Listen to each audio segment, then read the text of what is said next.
Good afternoon, everyone. Thanks for joining us on our business plan webinar today. My name is Carol Flockert and I'm a partner at Chiene Tait. And I've got Dave Roberts with me today. Good afternoon, I'm Dave Roberts and I'll be doing most of the presentation today. Now, Dave's a senior manager in our business support department, and I'll say a few words about Dave just shortly. This is the second webinar in our current series, and we had asked you in the invitation we sent if you need a business MOT. So over our series, we're reviewing a number of areas aimed at giving your organisation a health check. We have covered cash flow management, and that was back in November. We're looking today at the importance of business plans.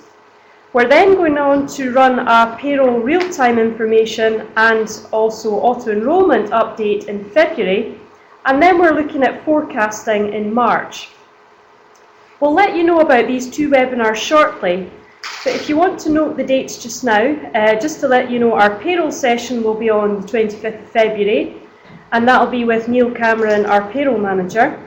We have forecasting planned for the 20th of March, and both of these sessions again will be at 12:30. Today though, we plan to speak to you for about 30 minutes, and then we've set aside about 15 minutes for questions after that. So before we move on into looking at our topic of the day being business plans, we've got a couple of housekeeping points to start with. And those of you who've listened to us before will know these areas already. If you would like to ask a question, please enter that question in the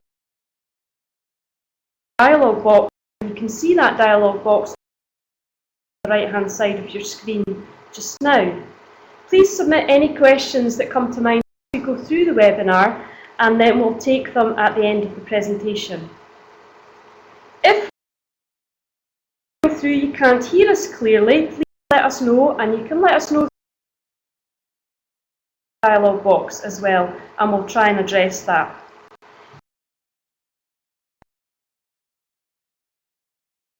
Is through a drop-down menu there at the top of the screen with the figure with his arm raised. If you click on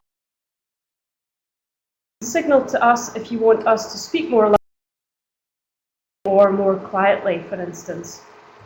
If you're still having problems with your sound, or if you're having an issue with your internet connection, please do speak to your IT support.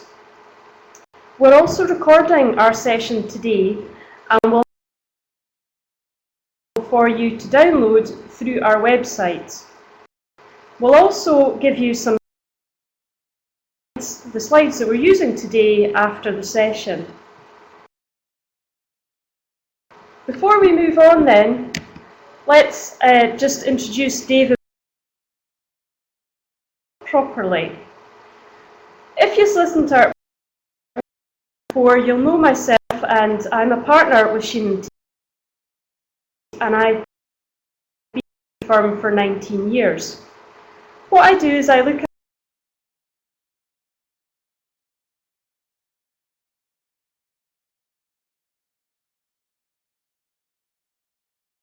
finance function to clients.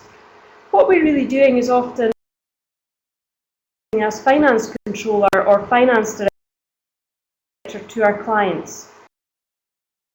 And that service includes the preparation of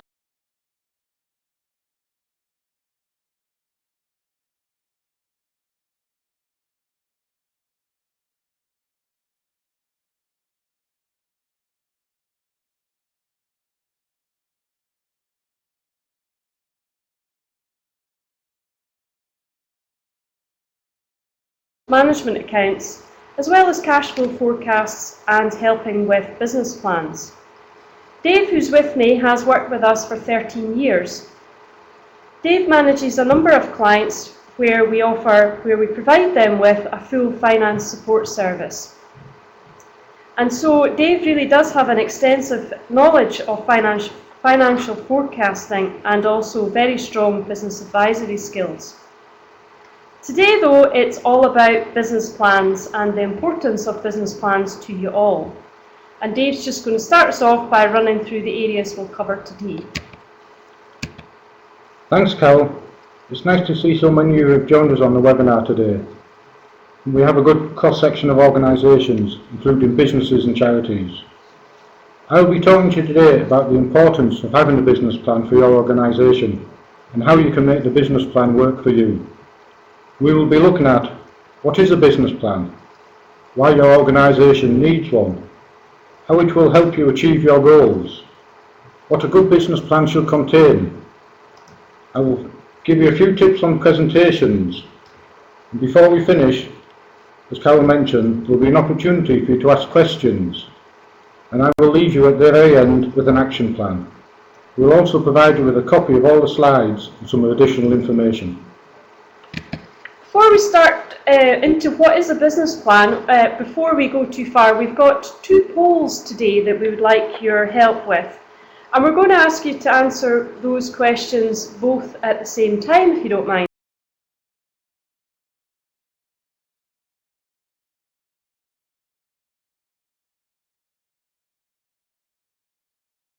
Does your organisation have a business plan? With the answers there, yes, no, or perhaps you're not sure if your organisation does have one. So that's the first question. Our second poll, you'll see the question there, when was the last time you looked at that plan if you've got one? So did you look at that plan within the last month, within the last year, in the last 2 to 5 years, or perhaps you don't look at your business plan at all? So it would be great if you could fill out your answers there on the polls, and what we'll do is we'll come back to the results of those polls later on in the webinar. So Dave's now just going to take you through. The first important question is, what exactly is a business plan? Thanks, Carol. A business plan is a formal statement of a set of business goals, the reasons they are believed attainable, and the plan for reaching those goals. It may also contain background information about the organisation or team attempting to achieve those goals. This is just one definition I have found. That was from Wikipedia. You'll find that there are many different definitions of what a business plan is. However, the main things to note is it is a written statement of your future plans for your organisation, setting out its strategic goals and how you're going to go about achieving them. Making a business plan is not as taxing as it seems. The first step is to decide on your aims. Is the main focus to employ more staff, provide a better client service, grow profitability, build new social houses? Whatever it is, this will form the basis of your business plan. A business plan should be continuously evolving. As your organisation develops, goals and objectives should be evaluated on a regular basis, and your business plan should be updated accordingly. An objective and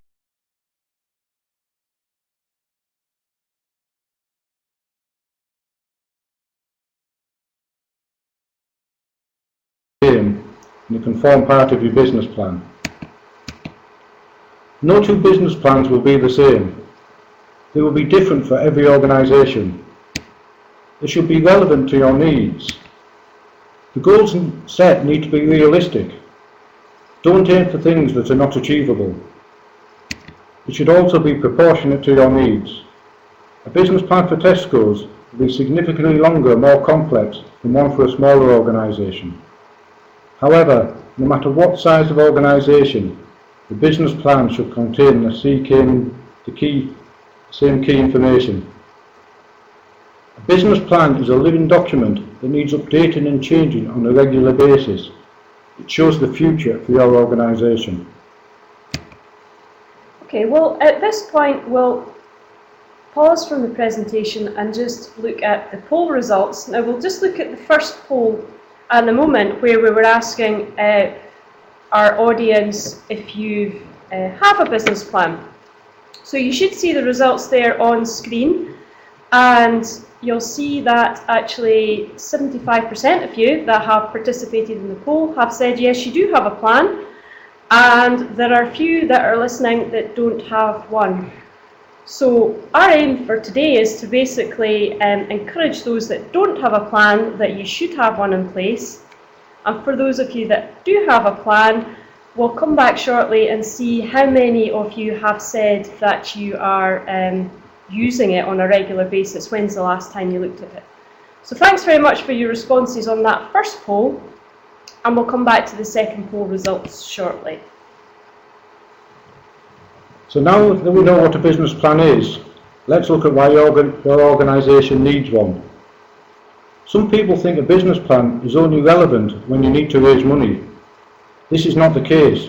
Every organisation needs one. There are numerous reasons why you need one, and we're going to look at some of these. A business plan sets out your organisation's goals, what you want to achieve, and how you're going to go about achieving them. It clarifies your ideas and sets them down on paper. It will focus your thoughts and ensure that any mistakes you make are on paper and not in the marketplace. It will help you measure your performance against achieving those targets and the progress you have made to date. This is particularly relevant where you have set long-term objectives. The business plan is a way of communicating to third parties, such as potential lenders, shareholders, other stakeholders and staff. There may also be a regulatory requirement for your organisation to have one. For a registered social landlord, this forms part of the Scottish Housing Regulator's good governance procedures for the board. It also applies to charities, as they are required to include within their annual trustees report a section on plans for the future. As trustees don't work on a daily basis in the charity, the business plan is an important document for them to set the future direction of the charity. Setting out your business plan on paper ensures that all people in the organisation are pulling in the same direction, and lets your staff know what your future aspirations for the organisation are. A business plan also sets out the organisation's financial targets for the coming year, so you can forecast sales and reduce costs, so it's also a budgeting tool.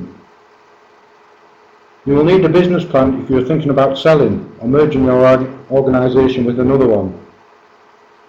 And of course, last on the list, a formal business plan will be required if you need to raise finance, whether this funding is from banks or other external sources. Now you'll see there that we've of course included the purpose of having your business plan for fundraising, but we have deliberately included that at the bottom of the list, because although it is a common use for a plan, we want to emphasise to you that it's not the only use, and there's lots of other important reasons why you should have a plan. I also thought it would be useful to mention at this point our interesting article that we saw in The Guardian earlier this month, and we posted this article on our LinkedIn page. The article is written by James Caan. Now just to clarify, that's not James Caan the American actor, but James Caan the British entrepreneur. Now he'll be known to many of you as the former investor on the BBC TV programme Dragon's Den. And you may not be aware that he's also chairman of the UK government's startup loan scheme. So this article is focusing on startups, but I think the comments that James makes are equally relevant to all organisations, whatever stage they're at.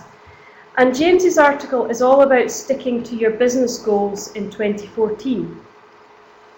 And early on in the article, he says that the most obvious and important resolution for a startup in 2014 will be to refine your business plan, aims and targets. So it really is important, if you've got a plan, actually to look at that plan and refine it. And I really do think that the article is very good, and I would recommend you look at it. So what we'll do, as well as giving you the slides, we will also send you a copy of that article as well.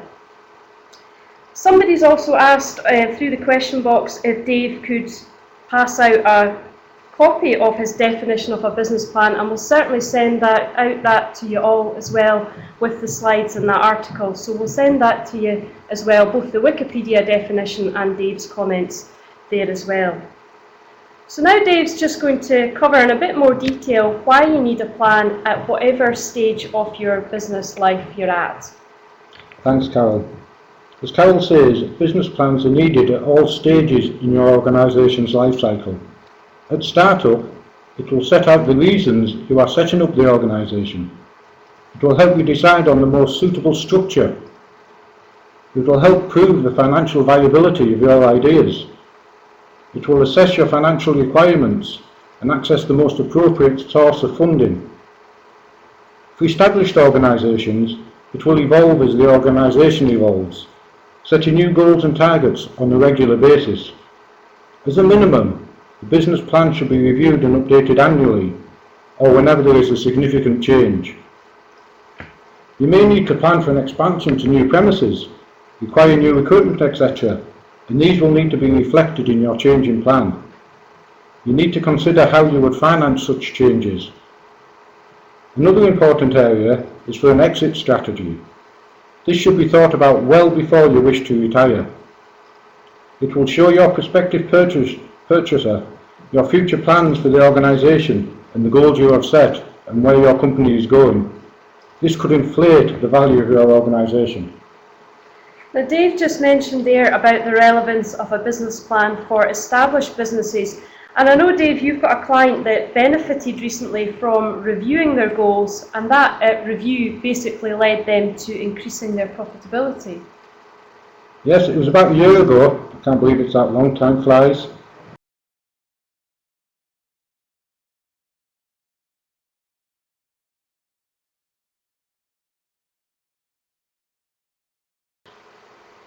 And basically the figures were very similar for last year and this year, and have been similar for the last few years, although margins are slightly falling.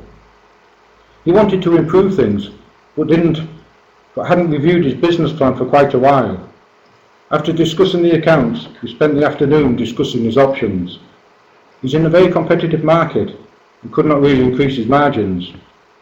So therefore, to increase his business and his profitability, he needed to increase sales. I told him to go away and write down his thoughts. A week later, he came back with his plan, and we prepared financial forecasts to support them. Although we didn't need any bank funding, basically we thought it was a good idea to do the forecasts and to show them he was actually thinking down the right lines. His plan actually was to sell some things on the internet and find a new location. He's already got 2 and he wanted his 3rd one. I'm pleased to say, a year down the line, the internet sales business is taking off, and he's actually located a new place in Aberdeen, and he'll be signing the lease next month. I think that example that Dave's just given really does demonstrate the benefits of setting aside time to think about your strategic plan. Because it does really, by setting that time aside, it does really help you focus your mind on your goals and think clearly. And Dave's just going to say a wee bit more about that now. Now we're looking at how a business plan will help your organisation achieve its goals. These in some ways mirror and overlap the reasons why you have a business plan in the first place. By defining your goals, it will enable you to set your action plan to optimise your results. This may result in increased profitability, but it also could result in time savings, so it doesn't all have to be financial. The action plan will set specific targets of what you want to achieve and by when. It will measure your performance against targets, how well you are doing in achieving your goals. This could form an important element of the staff appraisal process. It focuses the mind. You'll be able to say what went well, what didn't, what steps you could take to improve things, and stops you making the same mistakes again. It also supports communication between management and staff. You should regularly discuss the business plan with your staff and share your objectives and goals with them. They've been working in your business for quite a while, and their experience is invaluable, and their input could help you achieve even more. You need a motivated and happy staff to help you run a successful organisation. Okay, well, let's have a look at the results of the second poll that we had asked you to participate in. So the first poll was all about, do you have a business plan? And in the second one, we'd asked, if you do have one, when was the last time you looked at it? So as you can see the results coming on screen now, there are 2/3 of those who answered the question have said they actually looked at the plan within the last month, and the balance of responses came from people who looked at it within the last year. And I think it's really important that if you have a plan, that you are actually using it on a regular basis and it doesn't get just put in a drawer and forgotten about. And it's great to see actually that there's a good proportion of those who've responded that have actually looked at it within the last month. Because Dave said earlier on that it is a living document, so it should be used in that way. It should constantly be looked at in your organisation. So thanks very much for your responses there. And Dave's now going to talk through exactly what you should be including in your plan. Thanks, Carol. Now that we've actually described what the business plan is and how it will assist you, let's look at what it should contain. As I mentioned earlier, all business plans will be different for every organisation and they will be proportionate to your needs. You'll need to ensure that the business plan is not too long. Keep it short and to the point. Saying that, however, it should all contain the following important sections. The first section is the executive summary. This is the most important section of the plan. Its purpose is to explain the basics of your business in a way that both informs and interests the reader. If after reading the executive plan, an investor understands what the business is about and is keen to know more, then it has done its job. People are usually very busy and may not have time to read the whole plan, and that's why this section is the most important. This section really should be a synopsis of the key points of your entire plan. What you need to include is the main aim or project, what you are doing, whether there's going to be any funding requirements, and if so, you need to justify the amount required. You should also include a brief summary of the financials. The executive summary should be concise and should be not more than 2 pages long. Although this is the most important section and appears first in the plan, it cannot be written until all the other sections of the plan have been completed. Yeah, we really can't stress enough the importance of the executive summary. It really must give the reader a full knowledge of your business or your idea. If you are giving up your plan to potential funders, they may have a lot of plans to look at and they may only actually initially look at this part. So a lot of time, even though it's only a page or two, a lot of time has to be taken on this section.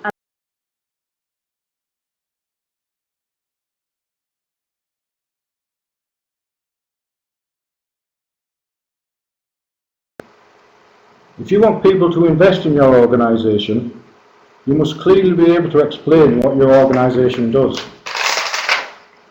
This part of the plan sets out your vision for the organisation and includes who you are and what you do.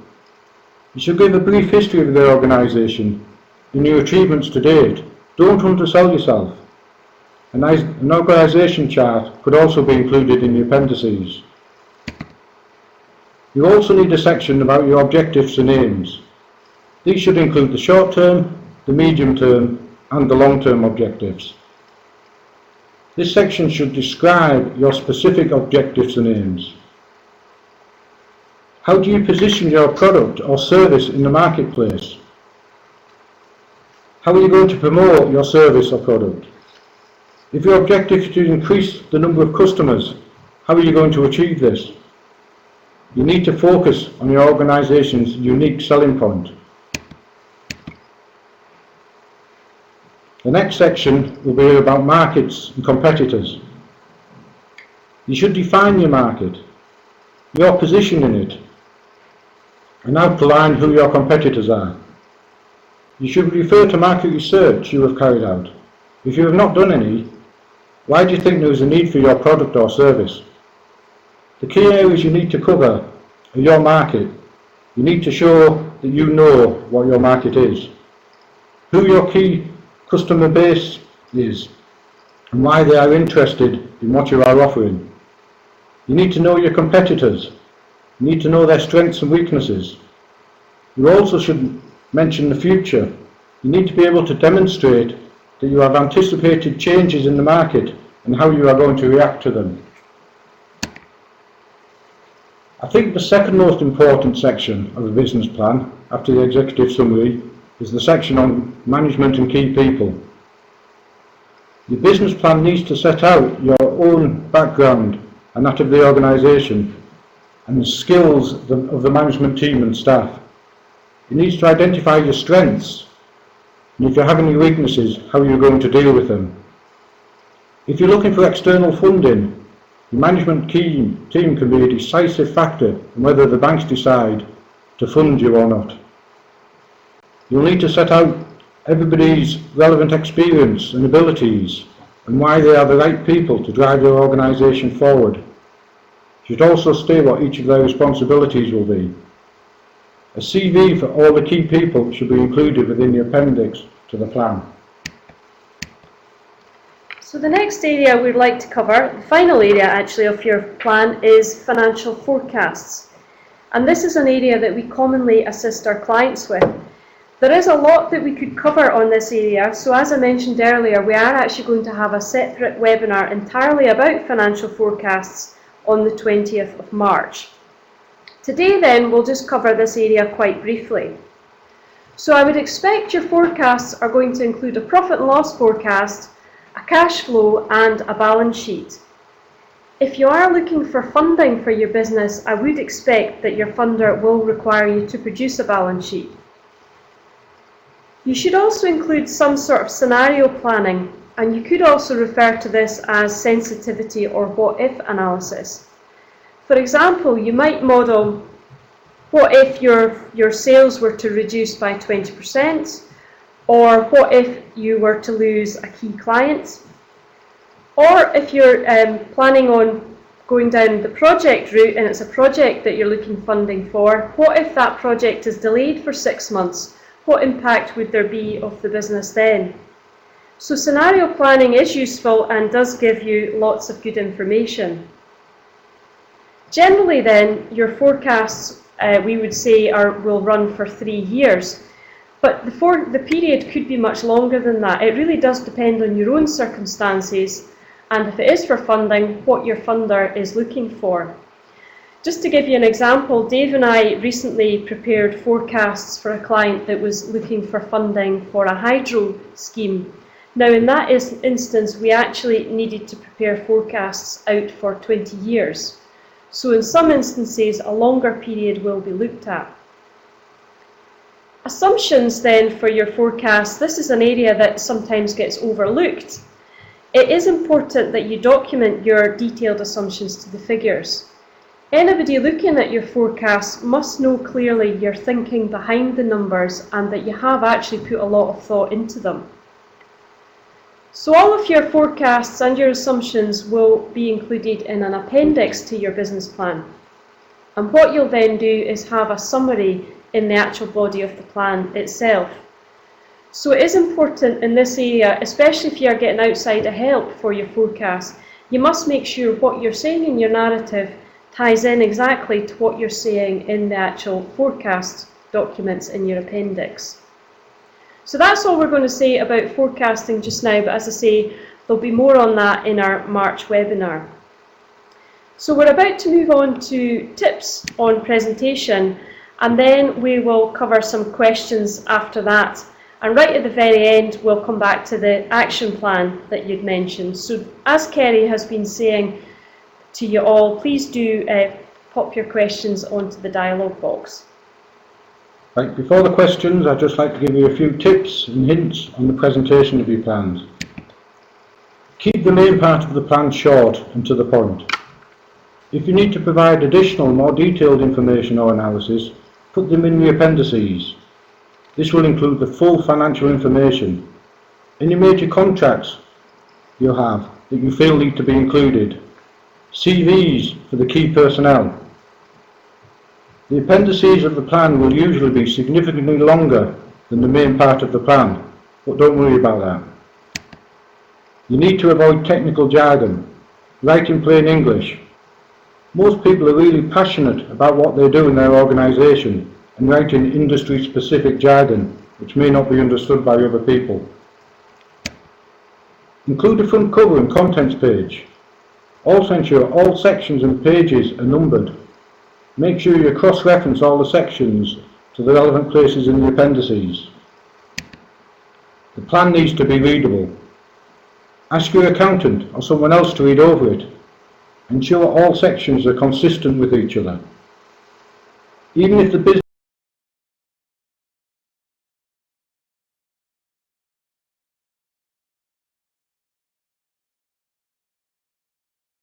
make sure it's not too big or too small. I have seen a business plan that I practically needed a magnifying glass to read, as they wanted to keep the page numbers down. If you do this, nobody will read it. Yes, as Dave has said, you could have fantastic content, but it has to be presented well to make sure that those reading it are actually going to read it and keep going through it. So presentation is absolutely critical. So at this point, we'd like to cover some questions. If we don't have time to go through all the questions today, we will respond to your points directly afterwards, and we'll give you our email addresses shortly as well if you want to come back with any other points. So the first question that we've got, Dave, is actually somebody who's at a school. So they're a school and they're looking for funding for expansion, and they've asked what do they need to include in their business plan. Right, to answer that one, I actually did a business plan for a school 3 years ago. The school had expanding pupil numbers, so they needed new facilities and classrooms within the school. We already had bank funding, so the first thing we did, we went to the bank and asked them what they required. For this instance, they required full 5-year forecasts, which is profit and loss, balance sheet and cash flow for all 5 years. They also asked for 3 different scenarios on pupil number changes, whether fee increase changes, and on the base case. So basically, before we even started, that was 45 pages of financial information that we had to give them. We also had to prepare detailed assumptions of where we got all our figures from, with the headmaster having to show where he was getting his projected pupil numbers from. The school wrote the plan themselves, and we did all the financials within Chiene Tait. We reviewed the plan and dejargonised it. The headmaster is very passionate about schools, and he basically talked in school speak, talking about the different organisations within schools. Basically, to cut a long story short, the bank gave us the funding. 3 years on, the pupil numbers are basically in line with the original plan. It just shows you how well the headmaster did and how well he knew his business. Yeah, an important point Dave mentioned there was about that they built in what the bank actually needed into the plan and the forecast, because we've covered today what we think should be generally covered in a business plan, but if you are preparing your plan for external parties, do ask them what is required, what would they like to see, because they may have very specific things that they want included, or maybe there's areas that you think you want to include that they don't require. So think carefully about that and take the time to speak to your third party to see what they require. We've actually, sort of tied to that, had a question from somebody asking that their funder has asked for a single paragraph synopsis. Is this common? Actually, it seems to me quite unusual, and it's not something I've come across, to be honest. I have seen situations where funders or potential funders have asked for a sort of brief synopsis. So as Dave said, they're perhaps just looking for the executive summary part. And I think that's often where they're assessing initially, is this a business or an organisation that I want to know more about, that I want to have more information, that I want to read the detailed business plan. So I have seen that sort of situation, but I'm afraid I haven't come across the position where somebody is looking for something as brief as that.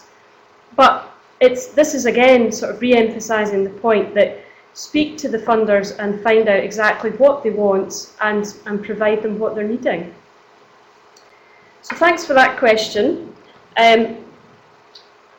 We're just going to move on to touch on appendices now again, because we had said earlier at various points what you might want to include in your appendices to the plan. But could you, Dave, just sort of summarise for everybody what they should include in their appendices and what should they have in the body of the plan? Right, sure, Carol. Remember, you basically want to keep the main part of your plan as short as possible, but you do need to provide all the information that you need to. So therefore, there's quite a lot of things within the appendices. As we said earlier, the full financials, which are the profit and loss, the balance sheet and cash flow forecasts, and all the assumptions that go with them. You have CVs of the key management people. You may have contracts for key suppliers or customers if you think it is relevant, and also other detailed analysis or information. There should be an organisational chart in there to show you how many staff and things you have. As I mentioned earlier, the schools one we did, we had, by the time we finished all of those scenarios and everything, about 60 pages of financial information. But for the retail client I was doing, we probably only had about 15 pages. So basically the appendices, you should put everything in there that you need, but don't just pile things in there that you don't think you require. Yeah, really the thing is, isn't it, Dave, that you don't want to detract from the readability of the plan. Therefore, anything that's going to be detailed or that perhaps not everybody might read, you'll put that in the appendices, and then that makes the actual body of the business plan easy to read and follow. Okay, so that was appendices, and change of tack now slightly in terms of somebody asking about the situation where they are considering selling all or part of their business, and they have asked if a business plan is required in that situation. I definitely think a business plan is required in that situation. It is so important if you're thinking about selling that you need one. For one thing, it will show a prospective purchaser the future goals of the business. It will demonstrate its worth. You'll have financial forecasts in there, projections showing that your turnover is going up, your profitability is going up, well, hopefully anyway. It'll provide details of the key personnel within the organisation and their strengths and how they are running and moving the business forward. It will also make it easier for the purchaser to make an informed decision because he's got a lot more information. I would definitely suggest you have one, and I even think it would potentially increase the price. Yeah, so definitely a good idea to have a business plan, and I actually think it may turn out that going through that process, that it may well be that you don't decide to sell and you might decide to take your business in a different direction.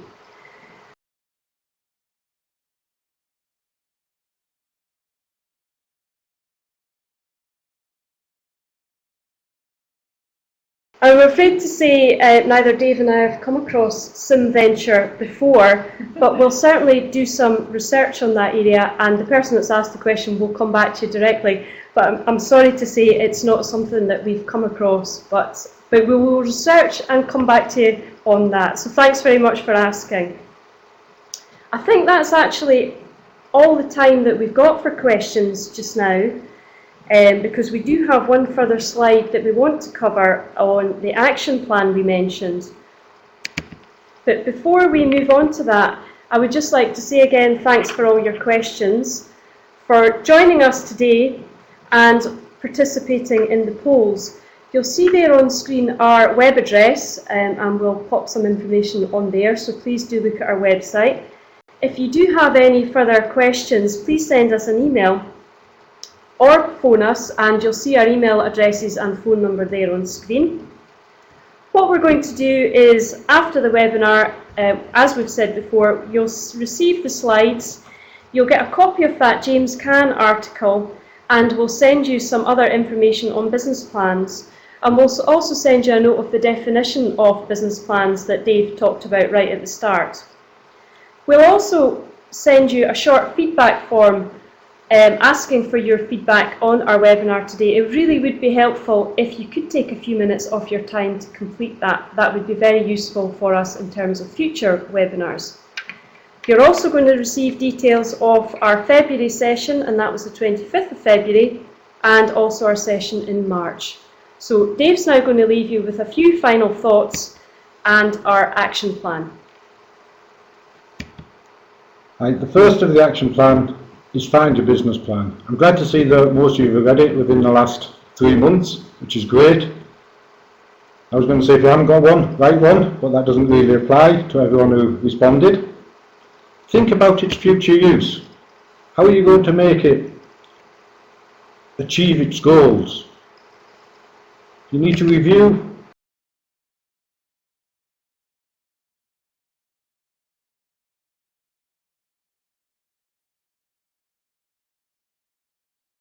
the executive summary, etc. Read the executive summary again. Would it make you want to invest in your organisation? If not, why not? Change it, update it, make sure it does. Make sure it's easy to read. All sections need to be consistent with each other. And remember, the business plan is the future of your organisation.